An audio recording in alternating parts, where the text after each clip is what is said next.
Hey everybody. Okay, stanza 5. Now this is a shift in the poem. Previously, the first three stanzas are about what the soldiers have lost and what they're insensible to: compassion, fear, and imagination. Stanza 4 is a shift to what's going on back at home, and now stanza 5 is actually looking at the reasons why they've given up their imagination, their compassion, and their human feeling. I've got a switch in narrator here. In the previous stanzas, it was in the third person: happy the soldier home, happy are these who lose imagination, and happy are men who yet before they are killed. So it's in the third person. Now stanza 5 is in the first person plural. It's that inclusive language of we. So we've got a distinct shift going on in this stanza. And we get the idea that Owen perhaps doesn't see himself as being part of the insensible in the earlier lines. He's the poet, the foolish poet who is trying to document it all, who is feeling it all. But now he's including himself in it. We wise, who with a thought besmirch blood over all our soul, how should we see our task but through his blunt and lashless eyes? Alive he's not vital to overmuch, dying not mortal overmuch, nor sad, nor proud, nor curious at all. He cannot tell old men's placidity from his. So we have that switch now. We're in inclusive language,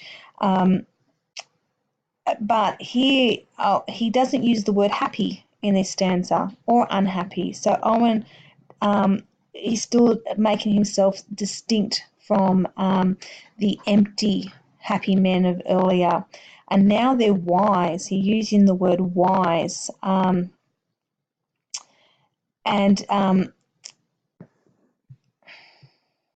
So here we've got a different soldier. These are the ones who do feel, and through feeling and being aware of the truth around them, the pity of war, the tragedy, the slaughter that's going on, they gain wisdom. And it moves on with we wise who with a thought besmirch. Besmirch means to make dirty or sully something or discolour something. So again, besmirch, fits in with that lexical chain of that lack of clarity. It's dirty, it's sullied, it's not sharp and bright anymore.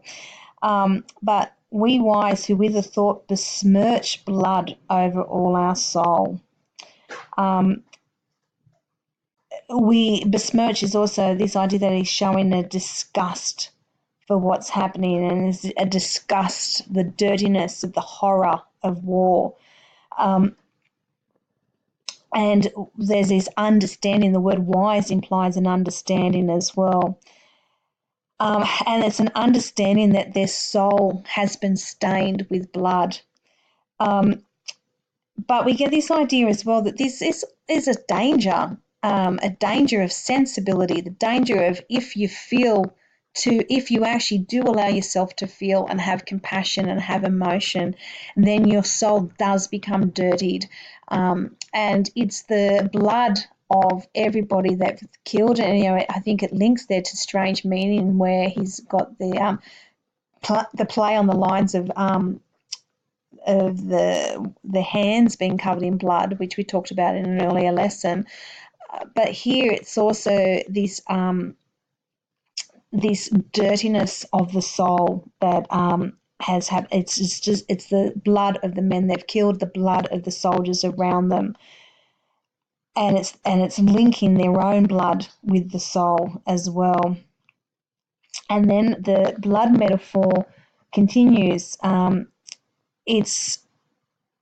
We had the empty veins, the cold veins in the first lines, and now it continues here where it is drenched in blood. So it's a contrast between the sensitive soldier, the soldier who feels, and the soldier who doesn't feel, the soldier who empties their veins before death. And then it moves on. How should we see our task but through his blunt and lashless eyes? This is a rhetorical question, and he's asking, how are we meant to deal with this? How are we meant to survive with everything that we're seeing? If we feel, how are we meant to fight? How are we meant to kill? How are we meant to witness the dying?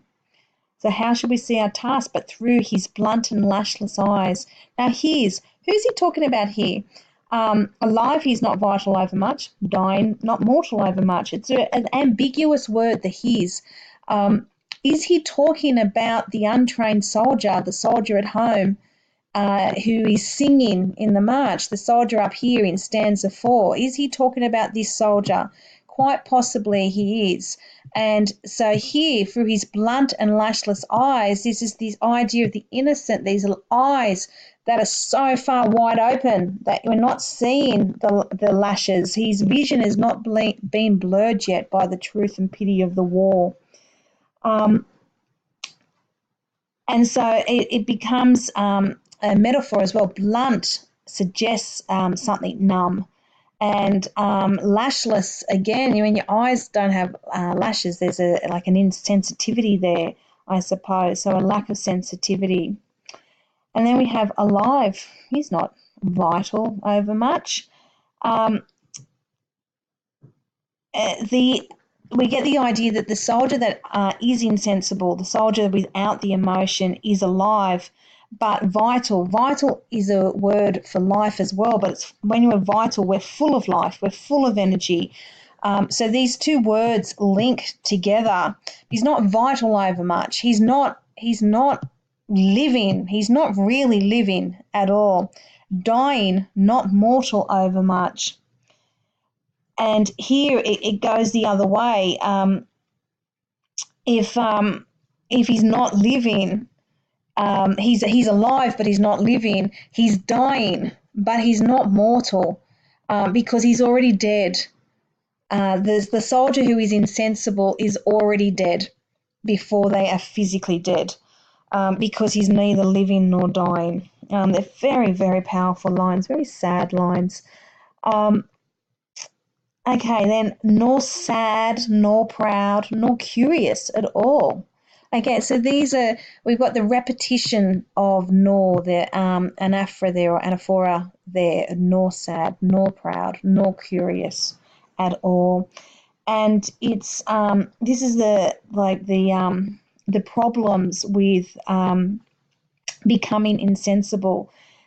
Each one of these things is a listing of the loss of humanity, the dehumanization. There's no sadness anymore. There's no pride, and there's no curiosity.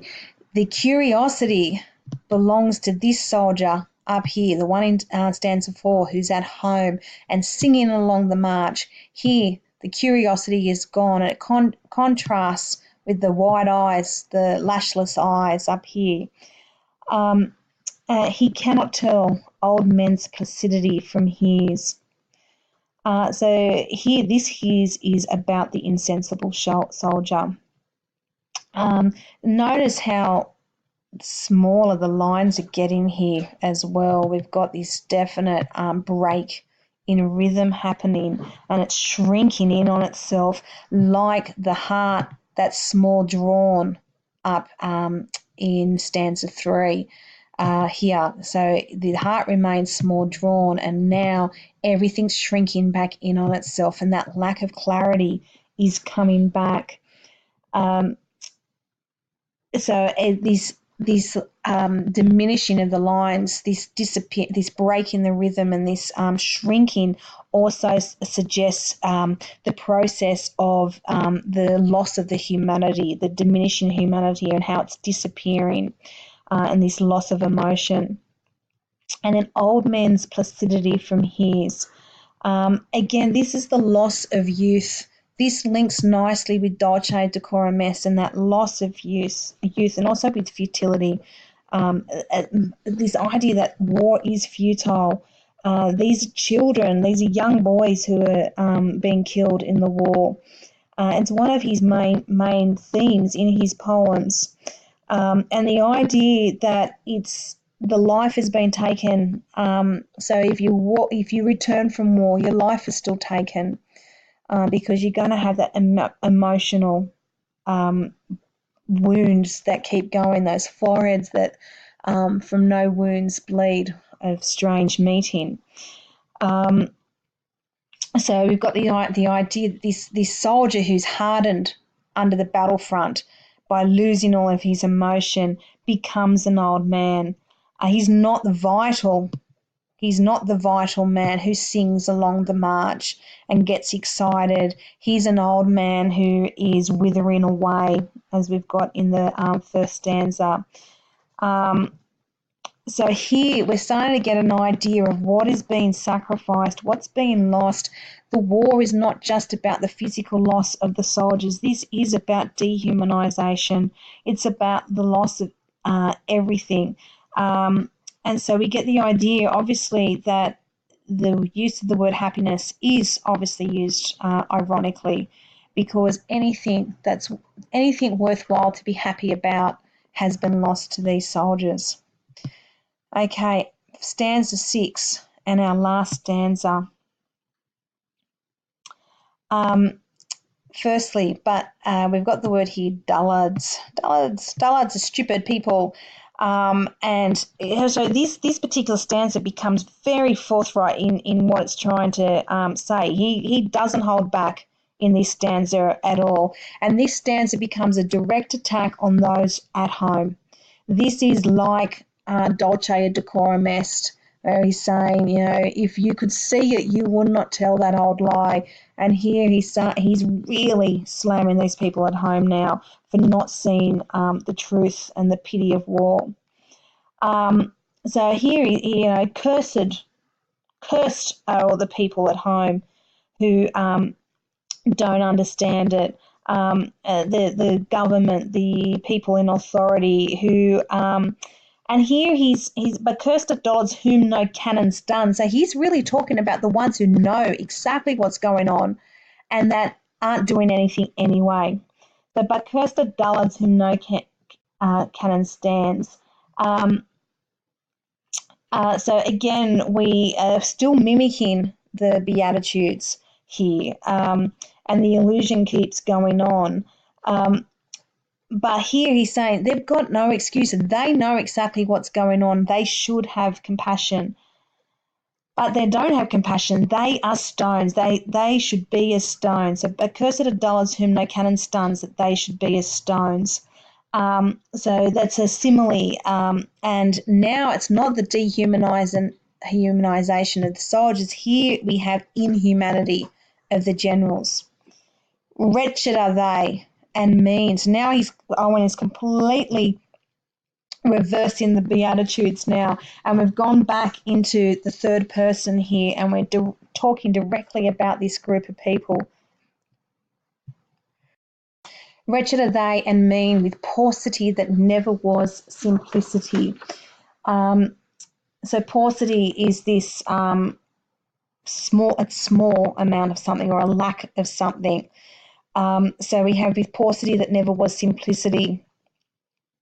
So that becomes a lexical chain of wretched and mean and paucity. The whole lot together creates this cruelty in these generals at home. By choice, they made themselves immune.